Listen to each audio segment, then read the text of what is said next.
Good afternoon, everybody. I'm extremely happy today to be in this Lit Fest with such profound people with me. Sangeeta Bahadur, who is a diplomat, and she has written a standalone book, Devadasi. And we have Rupeen Popat, and his book Satyavati has been acclaimed by many of the Indian readers. Sangeeta ma'am, I'm so happy to interact with you today. You have been a diplomat and held high positions. And your Devadasi, when I have read some parts of Devadasi, and Devadasi is usually portrayed as a traditional image of temple dancer. But in your book, you have redefined her as a force of Shakti and also self-determination.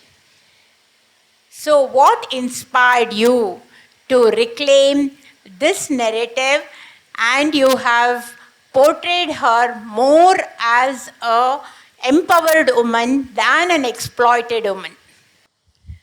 Thank you for the question, Sahana, and I'm really very glad to be here with all of you today. As Sahana mentioned, this is my first standalone book, but you would have heard in the introduction that I already have a 4-book series called the Kal series, which was published earlier. This is my first standalone. So to answer your question, Sahana, it's a very strange story, why I decided to write this one. A bit of personal, information would probably provide the background. I was at one stage, not at one stage, up till about 3 years ago, I was married to somebody who was, sorry to say that, but not just a narcissist, but he had a very unusual view of, sex and sensuality, and it was like quite different from what I thought about these things. So at one stage, he was trying to provoke me into writing a book about a modern day Devdasi, or more like a prostitute, and what she goes through and what happens. And so he said, why don't you write something like that, because that's the kind of stuff that sells these days. And when I started writing, I said, no, this is not the kind of thing that I want to go out under my name, under my pen, because this is not something that makes me feel good. So I doubt very much it's going to make anybody else feel good. It might be a sleazy entertainment, but that's not what I'm here to do. So my concept of the Devdasi started undergoing a change, and I decided that, like this whole thing we have, thanks to the British, as Shobha Day was saying in her session, the entire Indian traditional view of women as Shakti, as empowered people who could do anything they wanted. And we had a very mature, very adult civilization which accepted sensuality, accepted sex in the kind of framework that it is actually supposed to be. And then that was distorted. This very, very sublime function, I would say, of the Devdasi, because they were initially perceived as women who would serve the gods through the fine arts, through music, dance, painting, poetry. They were supposed to be great conversationalists. They were supposed to be very educated women. And that is how this whole thing started. The traditional view is that it started during the time of the Gupta Empire, and they were held in very high esteem. They were, patronized by the state itself. Their duties were well defined, and they were really looked up to as women who were the ideals of what any woman should be like. So they had full control over their own minds, their bodies, their art, who they wanted to be with, what they wanted to do in, with themselves in that kind of a social system.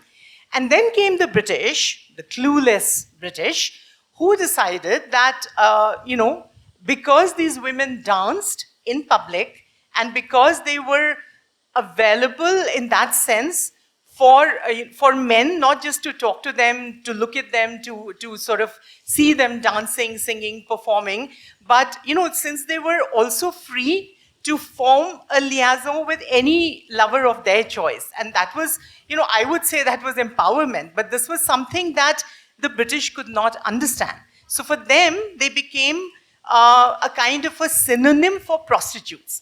And that is when this entire system started going down the drains. So it was a vicious circle because they thought of them as prostitutes and they told everyone to withdraw state patronage from them. Suddenly, these women were left in a situation where they were in complete poverty. Their traditional means of support were gone, and they were left with no other option but to start selling their bodies. That was, the oldest profession in the world, etc.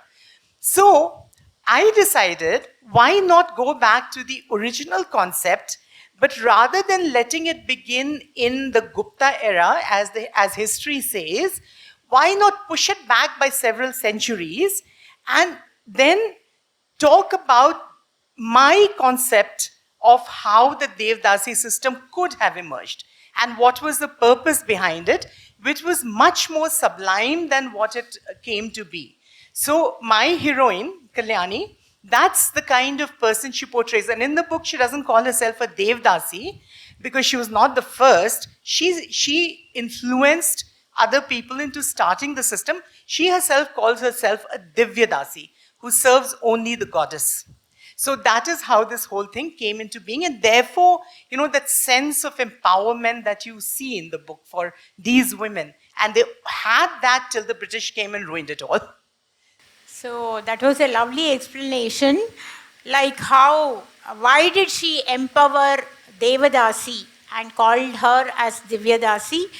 And also it was the British who ruined the freedom of Devadasis, and they were really, they really portrayed it in a very different way. And that's how we all feel very negative when we talk about Devadasi. And Rupeen sir, you have been attracted to Ramayana and Mahabharata from the very young days of your life. And then you have written a very powerful story about Satyavati. And she can be called as a disruptor. Am I right? Yeah. Some people have called her that. Yeah. So Satyavati is often viewed through the lens of ambition and control. What motivated you to reframe her as a visionary woman whose decisions were essential for the upliftment of Kuru dynasty? So I think history has painted her as an ambitious woman who sought the throne and wanted her descendants to take power of the kingdom of Hastinapur going forward. However, my understanding is that her father was a lot more ambitious, a lot more instrumental, and used her more as a pawn to secure his lineage having power. But for some reason, history has painted Satyavati as being very ambitious. I think it was more towards her father. So I kind of wanted to write it with what my interpretation of it was, where I think it's a bit fairer. I think history generally is a bit harsh on women overall, in any walk of life, actually. But over here, I thought it was done particularly so, especially because she's the mother of Ved Vyas, who wrote the Mahabharata. Yes. Vyas gets a lot of credit. Bhishma gets a lot of credit. Yes. But the Mahabharata itself doesn't have any perfect character, because people even question Krishna, Lord Krishna. Some people will say he's not the perfect character. To me, he is. But I felt as though that it's been a bit harsh on Satyavati. She's the matriarch of this story. It's her descendants that go to war, direct bloodline. And I felt as though that let's tell the story, correcting it a little bit in places. But I think overall, she was a woman who came from a fairly low background. You know, she was ferrying people across the river on her boat. You know, it's the modern day Uber driver, shall we say, right? To becoming an empress, and then having a kingdom without an heir going forward. And how do you navigate these waters? And she wasn't very popular when she came to court. She was following as a second wife to Shantanu, and the first wife was Ganga. It's a pretty tough act to follow, in my opinion. And then you had Devrat Bhishma, who was the first crown prince, who was the people's champion. So the kingdom must have seen her as that you've taken away our future champion with a lot of uncertainty. So she couldn't have been very popular. So to navigate all these waters, and I believe she had Hastinapur's best interests at heart at all times. You know, I think that she was loyal to the people. She put the people first. So I kind of wanted to portray and give a different painting of what this really is, in my understanding. And I think what's actually fairer. You know, I think that she did a lot of good things that she's not been given credit for. Bhishma did he did a couple of bad things. He abducted 3 princesses, but history doesn't paint him as an abductor. They paint him as a very righteous man, and he was, don't get me wrong, but every character has shades of grey in them. So I think that her shades, I just wanted to put a bit of light on that and try and be fair to her character and honour what she did in the story. Okay, that's wonderful. Satyavati has transcended caste. She was a fairy woman. That's right. And then she became the queen of the Mahabharata, the dynasty. So that's wonderful. And Priyanka, you have written the book Mahadevi. And you have differentiated myth from mythology in a very beautiful way. And you called myth as the truth which is embedded in the narrative, and mythology is the interpretation. So what are your thoughts about it? Can you share? Sure. I think the difference in myth and mythology opens our mind to listen to the stories and read the stories in a different way altogether, and even look at the world in a very different way. So the distinction shifts us primarily from looking at idealism and morality to human complexities, like Rupeen was explaining a minute before. We look at characters in the way we should, without really looking for the perfect behavior that we think should be seen in our history, in our ancient history. And we stop looking for so-called ideal behavior in women. Like Rupeen very beautifully explained, Satyavati, who was a kingmaker, who knew herself, who was ambitious, but probably if she were a man, she would be seen as Kautilya, the Chanakya was. But because she was a woman, she was labeled mean and overreaching and overambitious, and was seen in a very different way by the following generations.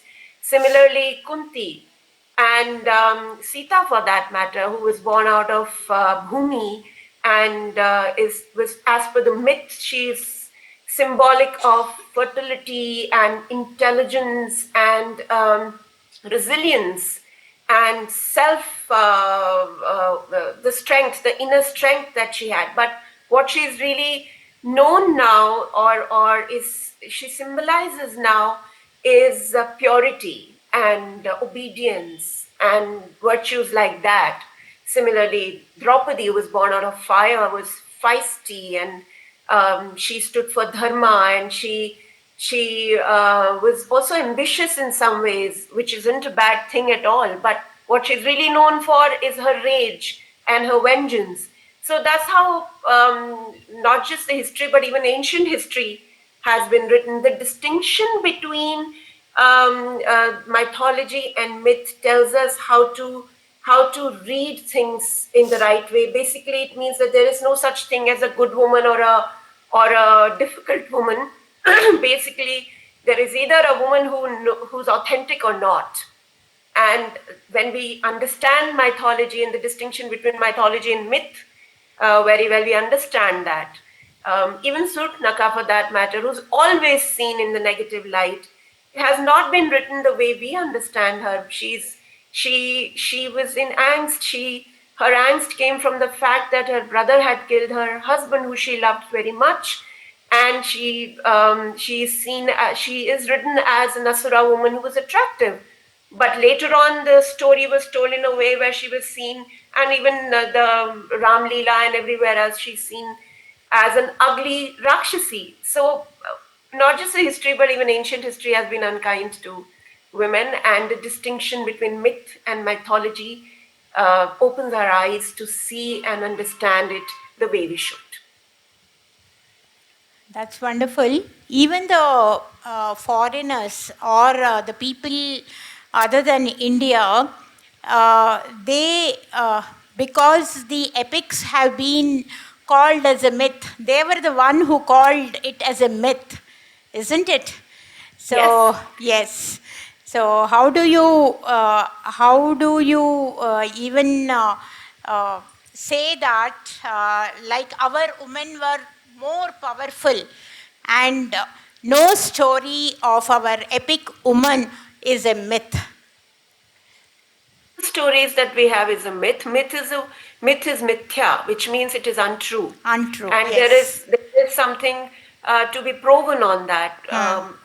But our history is so ancient that it's very difficult to come up with proofs for everything and anything. Probably we will at some point of time, but primarily because of the lack of any better word in English, we end up calling it mythology. We were calling it itihasa, isn't it? Itihasa, yes. Yes. That's the right way to. That's the right way to address, and now it's become mythology, isn't it? Yeah. So, Sangeeta, the question to you is, in your book, Kalyani confronts patriarchy not with aggression, but with spiritual confidence, sensuality, and intellect. Do you see this as a historical truth, a literary choice, or a blend of both? I would say it's a blend of both, because actually this is the first historical fantasy that I've written. My previous book was like Lord of the Rings, it created the entire universe and, a totally different kind of culture and people and whatever. So this was the first time I was actually basing a book in India.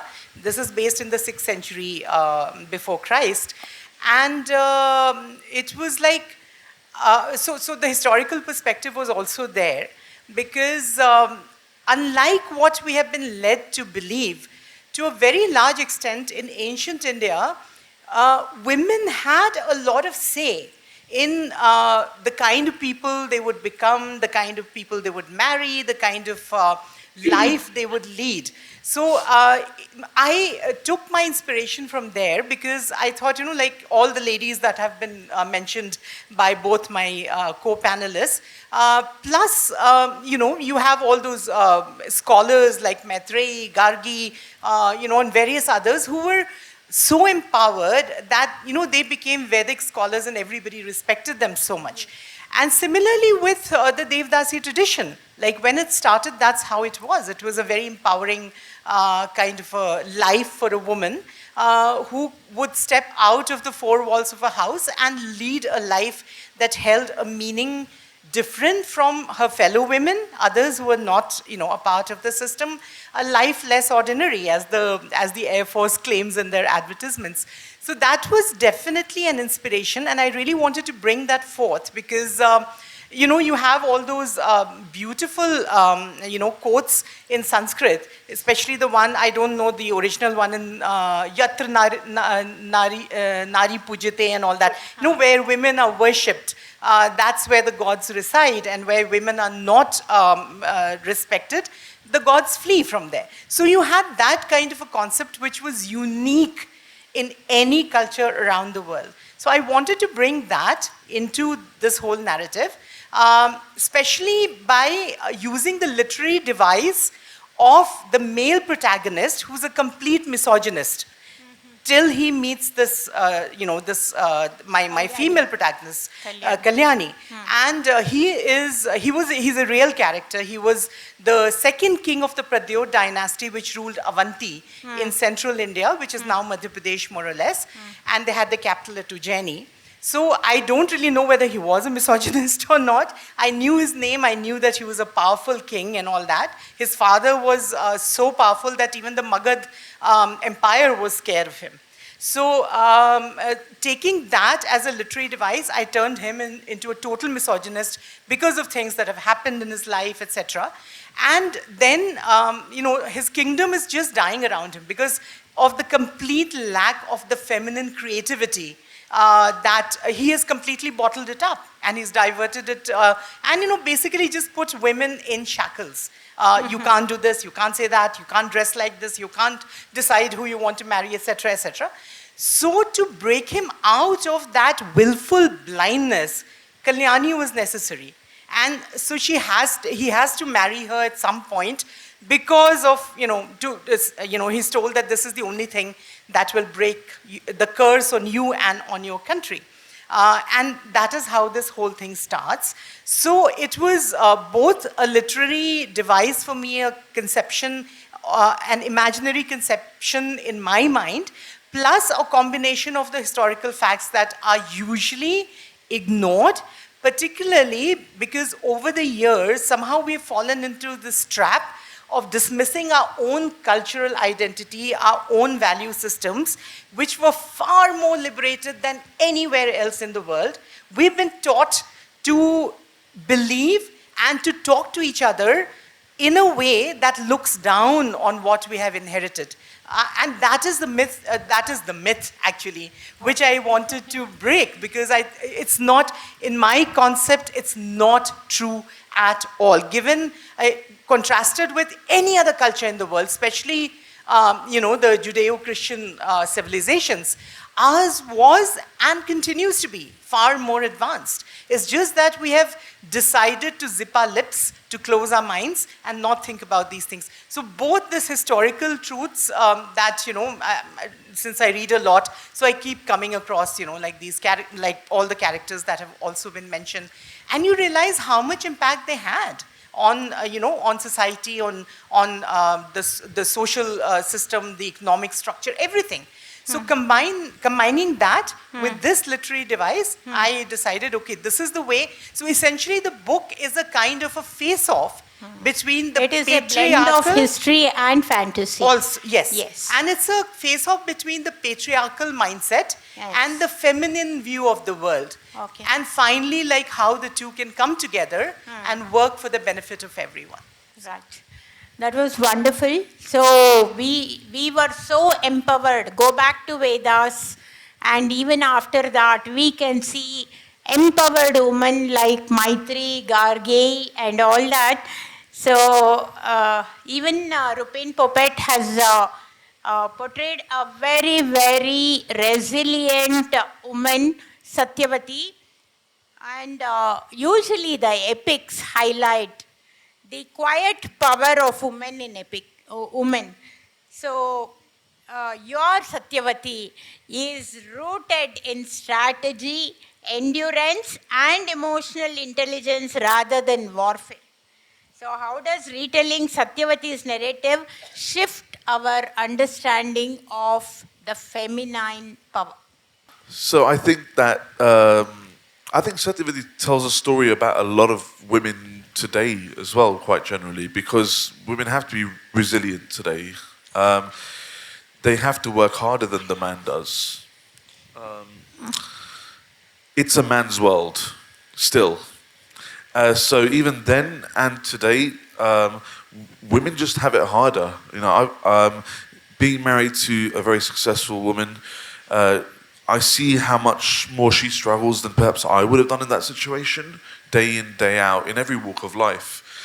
But there's definitely stuff to learn from Satyavati, because she was a woman, like everyone has their own story, but her story was from very humble backgrounds to an empress. It's a massive shift. it's a massive weight on your shoulders to all of a sudden have a kingdom to worry about, to have the people to worry about, to navigate those waters. And she doesn't have that many allies in this. And even today, when I see my wife doing really amazing things, she invests in startup companies primarily for female founders. And the amount of support she'll get for investing in a male company is so much easier. But when raising it for other women, it becomes that much harder. And actually, unfortunately, some of that resistance comes from other women as well, because there's competition sometimes, which is actually really sad to see. You know, what my wife tries to do is actually bring them all together. You know, and Satyavati didn't have that many allies, but when she got herself daughter-in-laws, they worked together for the sake of the kingdom. So I've really tried to show her journey, but very much with today's woman in mind. Does that answer the question okay? Yeah. Thank you for that, Rupeen.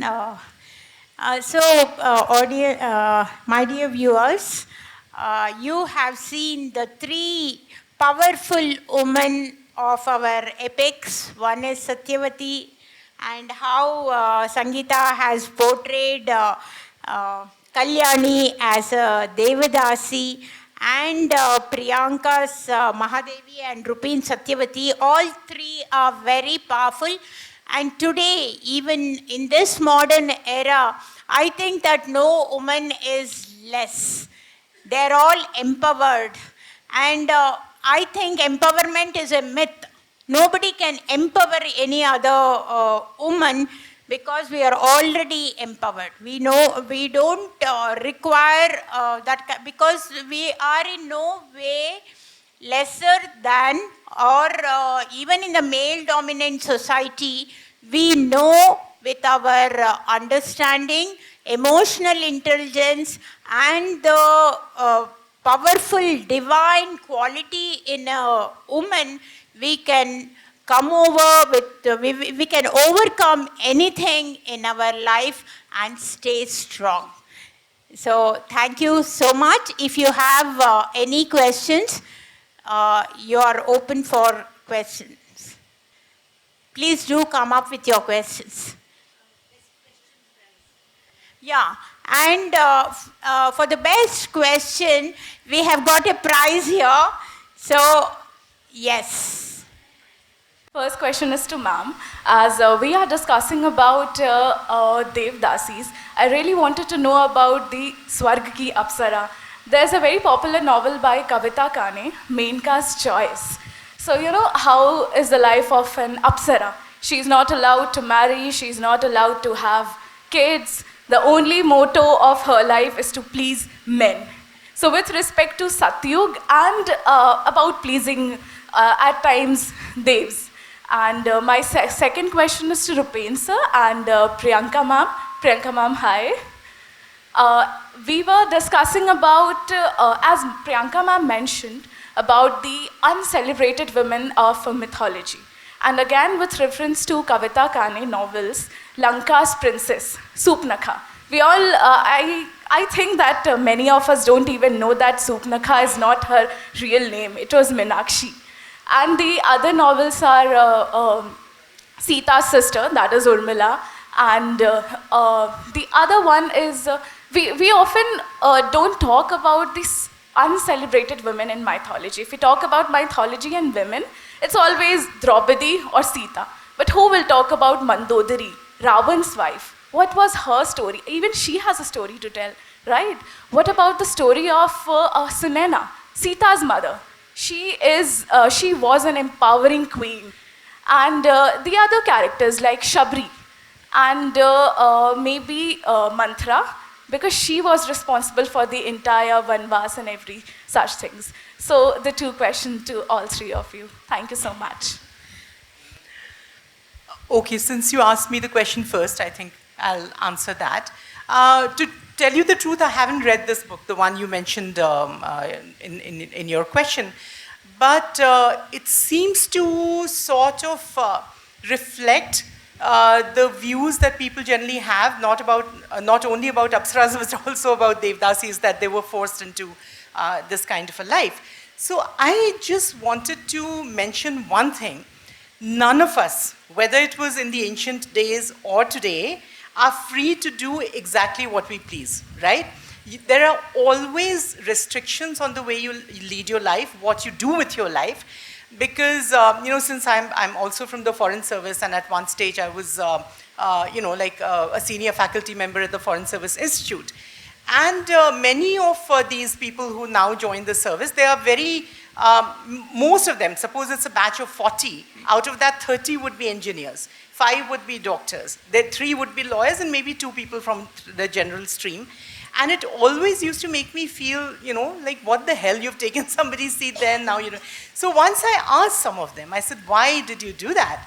And they told me, ma'am, when you decide to become an engineer, you're barely 18 years old. Your parents push you into this, this thing because they think it's prestigious, and you complete your education, and then you realize, no, this is not what I want to do. So at that stage, what else is left for us? This is the only thing that we can do.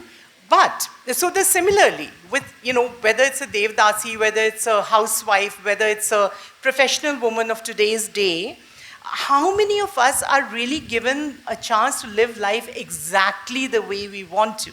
So at least with the Devdasis, and maybe with the Apsaras as well, I think the idea was that they were given far more opportunity to explore themselves as a person, as a woman, and sort of, okay, not everybody is fulfilled by being a wife or a mother, right? I mean, many of you kids here, I'm sure many of you have already decided, I don't want to have that kind of, traditional life, which was normal for our generation, but not for yours. So I would say that in that context, these women were actually given far more freedom to live, explore, and implement their ideas of what kind of a life.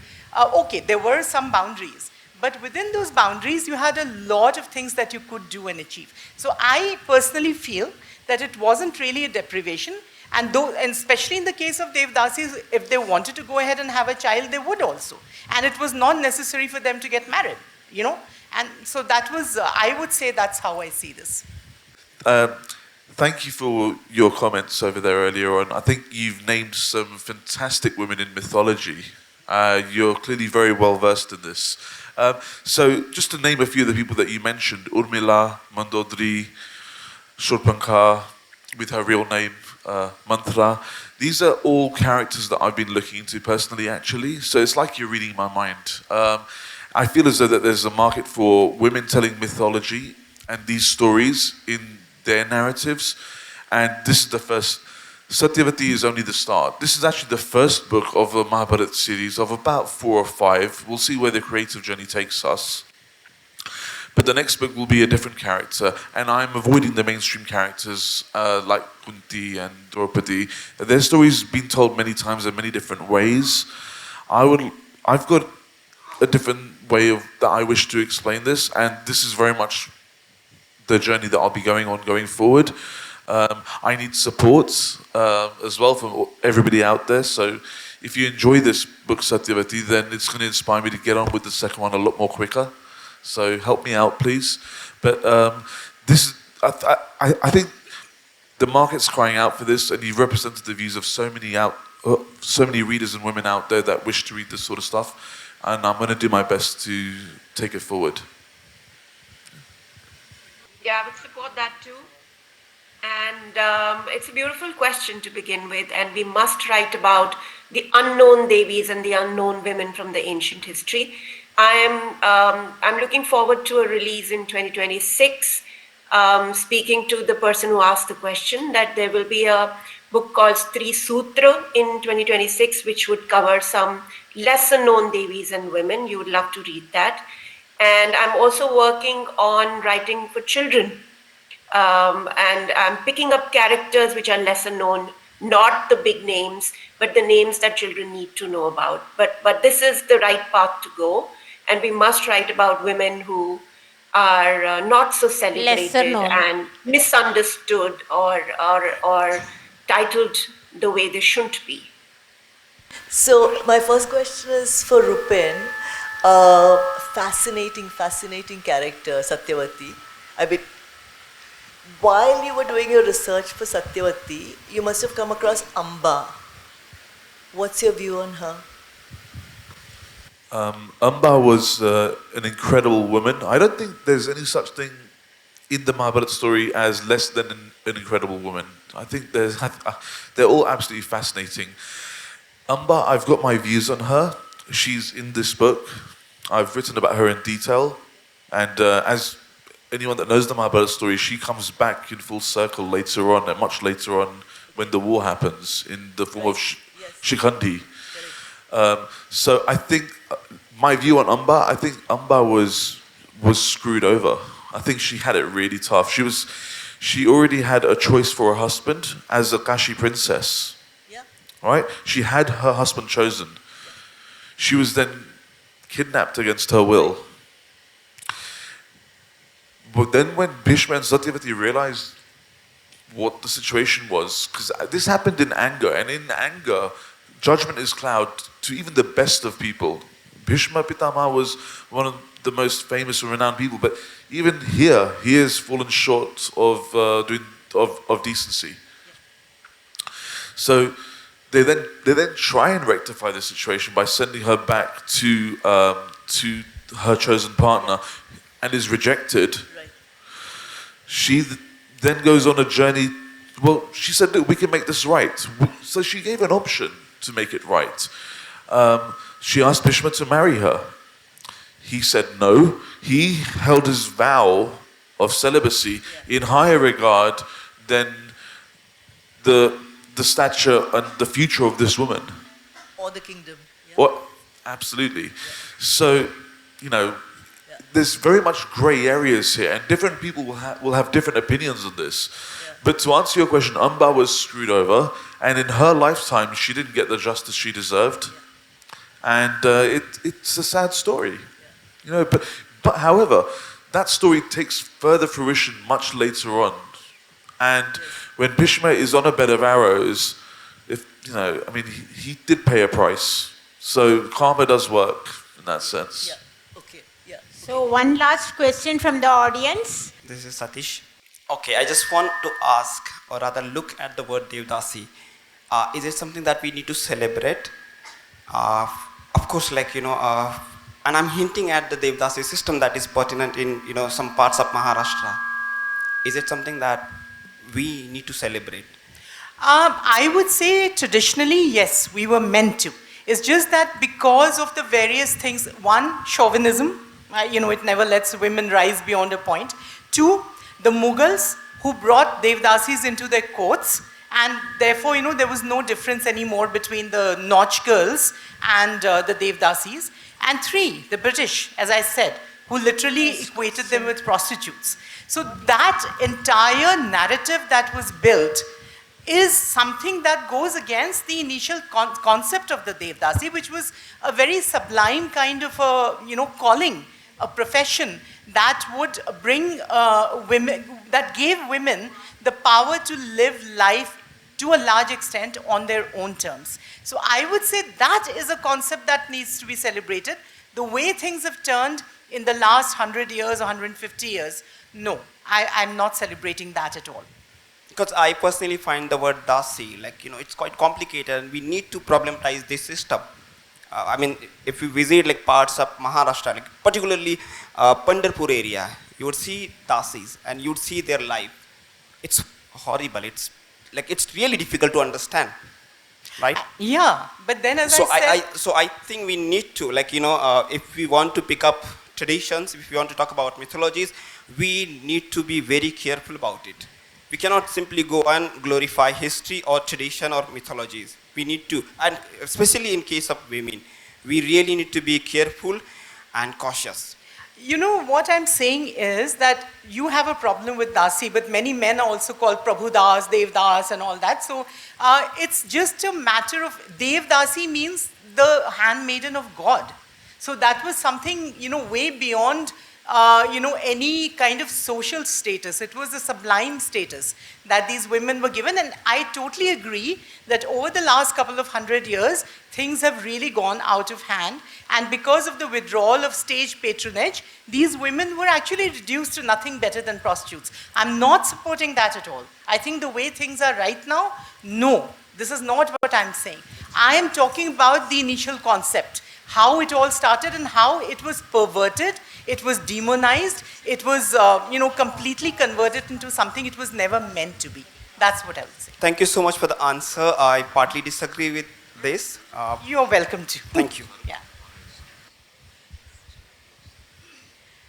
Okay, the best question of today was the first question which was asked to the person who is sitting to the extreme right on my right hand side. I don't know your name. Please announce your name again. Ma'am, it's Amisha Parmar. Amisha Parmar. Yes. Yes. And thank you so much, audience, for your lovely questions, and all were thought-provoking, I can say. And I thank my panelists, Ambassador Sangeeta, Bahadur, Mr. Rupeen, Popat, and Priyanka. It was so lovely talking to them, each one with their own thoughts. It was a very lovely topic which was given to us, first of all, womanhood, myth and mythology. Thank you so much.